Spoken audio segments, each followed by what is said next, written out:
بسم اللہ الرحمن الرحیم۔ السلام علیکم۔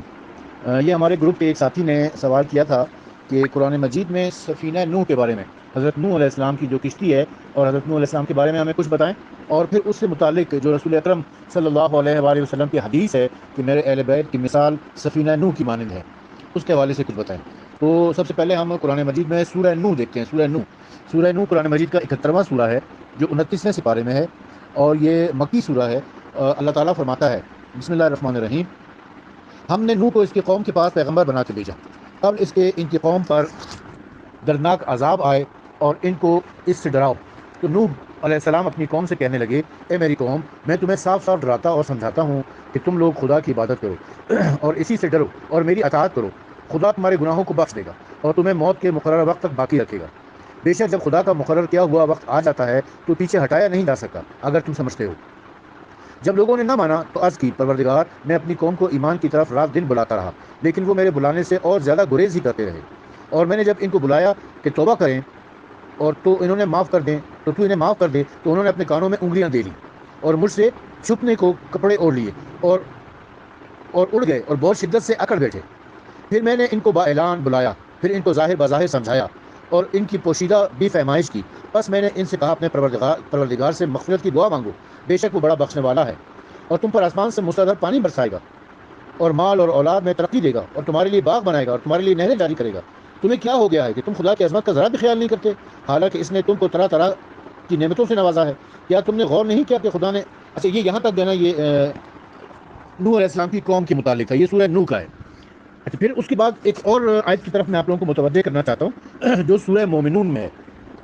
سورہ مومنون جو قرآن مجید کا 23واں سورہ ہے اور 18ویں سپارے میں ہے، اس کی آیت نمبر 25 سے لے کر آیت نمبر 30 تک یہ بڑی اہم ہے کشتی نوح کے حوالے سے، سفینہ نوح کے حوالے سے۔ اللہ تعالیٰ فرماتا ہے، ہو نہ ہو بس ایک یہ جو نوح علیہ السلام کی قوم کے جو سردار تھے کافر، وہ کہنے لگے کہ ہو نہ ہو بس ایک آدمی ہے جسے جنون ہو گیا ہے۔ معاذ اللہ، وہ نوح علیہ السلام کے بارے میں کہہ رہے تھے، غرض تم لوگ ایک خاص وقت تک اس کے انجام کا انتظار کرو۔ نوح علیہ السلام نے یہ باتیں سن کر دعا کی، اے میرے پالنے والے، میری مدد کر، اس وجہ سے کہ ان لوگوں نے مجھے جھٹلا دیا ہے۔ تو ہم نے نوح کے پاس وحی بھیجی کہ تم ہمارے سامنے ہمارے حکم کے مطابق کشتی بنانا شروع کرو۔ یہ آیت کا جو یہ حصہ ہے نا، یہ بہت غور طلب ہے۔ میں دوبارہ اس کو پڑھ رہا ہوں آپ کے سامنے، اسے بڑے غور سے سنیے اور اپنے اسے ذہن میں رکھیے، کیونکہ اس آگے ہم اسی کے حوالے سے بات کریں گے۔ تو ہم نے نوح کے پاس وحی بھیجی کہ تم ہمارے سامنے ہمارے حکم کے مطابق کشتی بنانا شروع کرو۔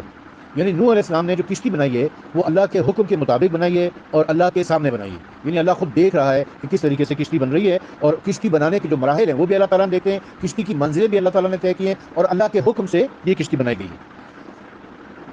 پھر فرماتا ہے کہ پھر جب ہمارا عذاب آ جائے اور تندور سے پانی ابلنے لگے تو تم اس میں ہر قسم کے جانوروں میں سے نر و مادہ دو دو کے جوڑے اور اپنے لڑکے بالوں کو بٹھا لو، مگر ان سے جس کی نسبت غرق ہونے کا پہلے سے ہمارا حکم ہو چکا ہے انہیں چھوڑ دو، اور جن لوگوں نے ہمارے حکم سے سرکشی کی ہے ان کے بارے میں مجھ سے کچھ نہ کہنا، کیونکہ یہ لوگ یقیناً ڈوبنے والے ہیں۔ غرض جب تم اپنے ہمراہیوں کے ساتھ کشتی پر درست ہو بیٹھو تو کہو، تمام حمد و ثنا کا سزاوار صرف خدا ہی ہے جس نے ہم کو ظالم لوگوں سے نجات دی، اور دعا کرو کہ اے میرے پالنے والے، تو مجھ کو درخت اور پانی کی بابرکت جگہ پر اتارنا، اور تو سب سے اتارنے والوں سے بہتر ہے۔ اس میں شک نہیں کہ اس میں ہماری قدرت کی بہت سی نشانیاں ہیں، اور ہم کو تو بس اس کا امتحان لینا ہی تھا۔ حضرت نوح علیہ السلام کی عمر کے بارے میں روایات میں ہمیں ملتا ہے کہ 2500 سال آپ کی عمر تھی، اور قرآن مجید کے مطابق 50 الا الف سنہ، یعنی 50 کم ہزار سال، یعنی 950 سال حضرت نوح علیہ السلام اپنی قوم کو تبلیغ کرتے رہے، مگر اس تبلیغ کا نتیجے میں چند لوگوں کے علاوہ کسی نے بھی دین اسلام کو قبول نہیں کیا، اللہ تعالیٰ کی وحدانیت اور نوح علیہ السلام کی رسالت اور نبوت کو قبول نہیں کیا۔ اتنی طویل عرصے تک تبلیغ کرنے کے بعد بھی جب وہ لوگ رائے راست پر نہیں آئے تو پھر نوح علیہ السلام نے اللہ تعالیٰ کو ریکمنڈ کیا، دعا کی، یا دوسرے لفظوں میں کہیں کہ بدعا کی کہ اللہ ان کے اوپر عذاب نازل کر دے۔ تو اللہ تعالیٰ نے آسمان سے بھی پانی برسایا اور زمین سے بھی پانی نکلنے لگا، یہاں تک کہ تندور کے اندر سے پانی نکل رہا تھا، تندور جو آگ جلانے کی جگہ ہے وہاں سے پانی نکلنا شروع ہوا، اور ایسا سیلاب آیا، ایسا طوفان آیا کہ سب کچھ ڈبو کے رکھ دیا۔ اس سے قبل اللہ تعالیٰ نے نوح علیہ السلام سے کہا کہ تم ایک کشتی بناؤ، اور اس کشتی کی کچھ منزلیں ہوں، ایک میں انسان ہوں، ایک میں پرندے ہوں، ایک میں جانور ہوں، ایک میں وحشی جانور ہوں، اس طریقے سے ایک میں حشرات ہوں، تو ہر تمام جتنے بھی جانور ہیں ان سب کا ایک ایک جوڑا دو دو یعنی نر اور مادہ لے کے اس کشتی میں ان کو رکھ لو. اور یہ کشتی جو ہے اس طوفان نوح میں بہتی ہوئی ایک ایسی جگہ پر پہنچے گی جہاں درخت بھی ہوں گے, آبادی بھی ہوگی, وہاں پر تم وہ کشتی سے اتر جانا اور وہاں پر پھر اپنی زندگی بسر کرنا. اور ایسا ہی ہوا, طوفان نوح آیا تو جو لوگ اس کشتی میں سوار ہو گئے تھے وہ تو بچ گئے, اور جو رہ گئے تھے وہ غرق ہو گئے. ان میں نوح علیہ السلام کا سوتیلا بیٹا بھی شامل تھا. نوح علیہ السلام اسے سمجھاتے رہے مگر وہ نوح علیہ السلام کی بات نہ مانا تو وہ بھی غرق ہو گیا. اب ایک حدیث ہے جناب رسالت امام صلی اللہ علیہ وآلہ وسلم کا ایک فرمان ہے جس میں آپ فرماتے ہیں کہ میرے اہل بیت کی مثال کشتی نوح کی مانند ہے, جو اس میں سوار ہو گیا وہ پار ہو گیا, جو رہ گیا وہ غرق ہو گیا.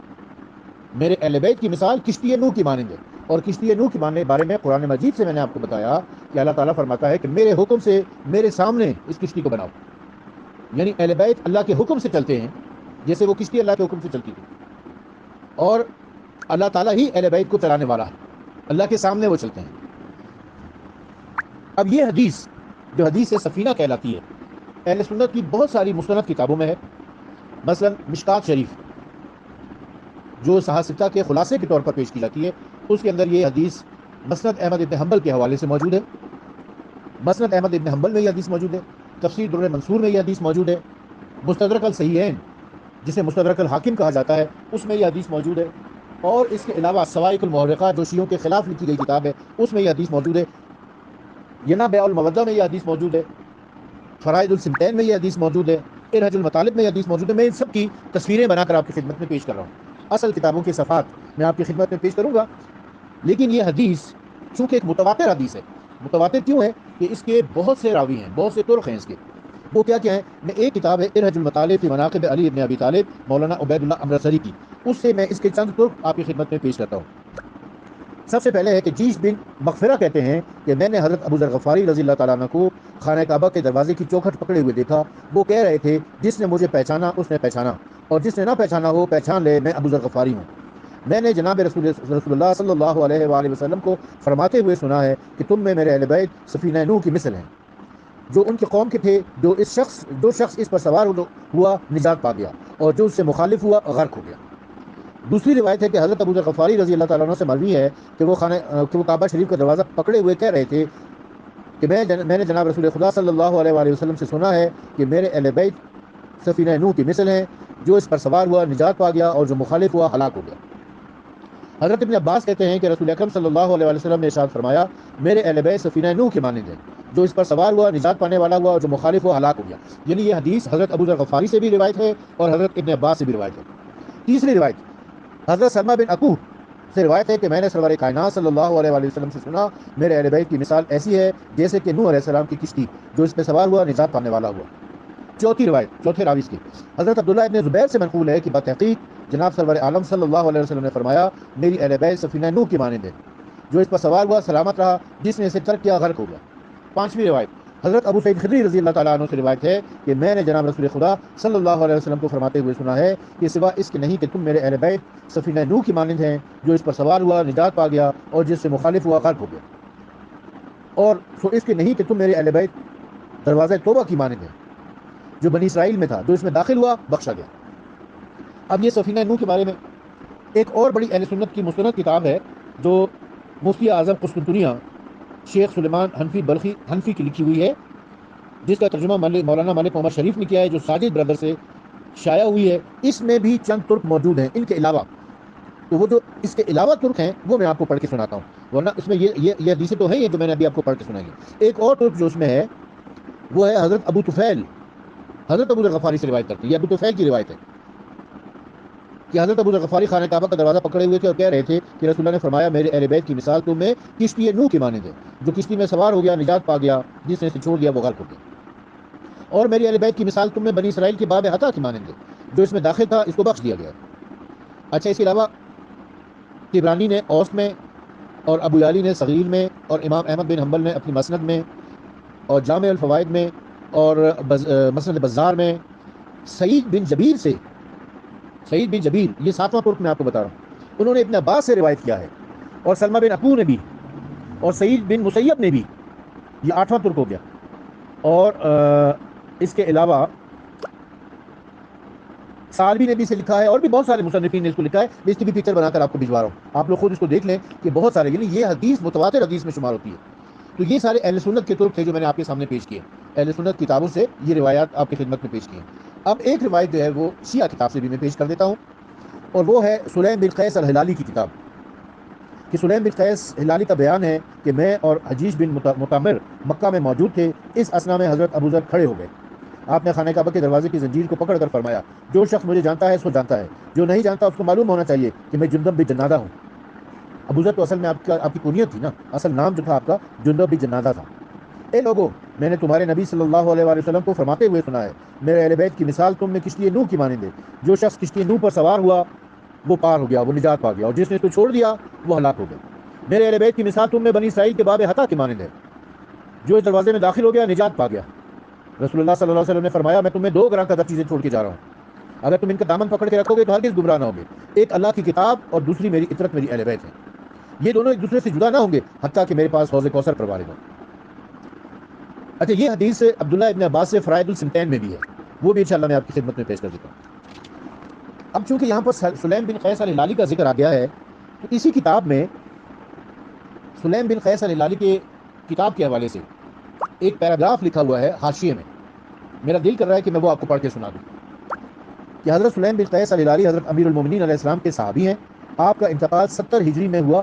جناب سلیم نے ایک کتاب تالیف فرمائی تھی جو حال ہی میں مطبعہ حیدریہ نجف اشرف عراق سے شائع ہو گئی ہے. ویسے اب یہ کتاب پاکستان میں بھی شائع ہو چکی ہے, اسرار امامت کے نام سے. اس کتاب میں حضرت سلیم نے رسول اللہ صلی اللہ علیہ وآلہ وسلم کے انتقال کے بعد سے لے کر ماں بعد کے واقعات کو تفصیل سے ذکر کیا ہے. آپ نے اس کتاب کو امام زین العابدین علیہ السلام کی خدمت میں پڑھا تھا. امام نے سن کر فرمایا تھا کہ یہ تمام ہماری احادیث ہیں. یہ جلیل القدر کتاب دیکھنے سے تعلق رکھتی ہے.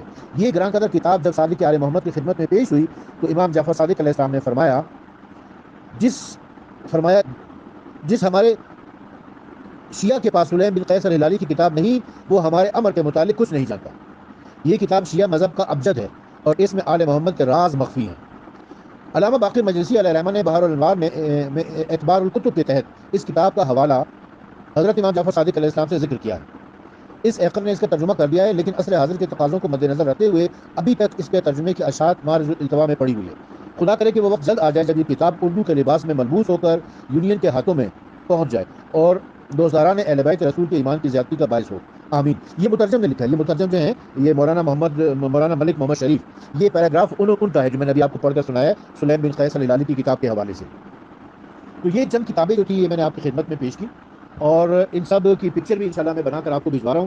آپ لوگ اس کو دیکھیں اور خود اس سے استفادہ کریں گے. باقی مومنین کو بھی یہ وائس نوٹ بھی آپ بھجوا سکتے ہیں اور ان کو یہ ریفرنسز بھی بھجوا سکتے ہیں تاکہ سب مسلمان بھائی اس سے استفادہ کر سکیں.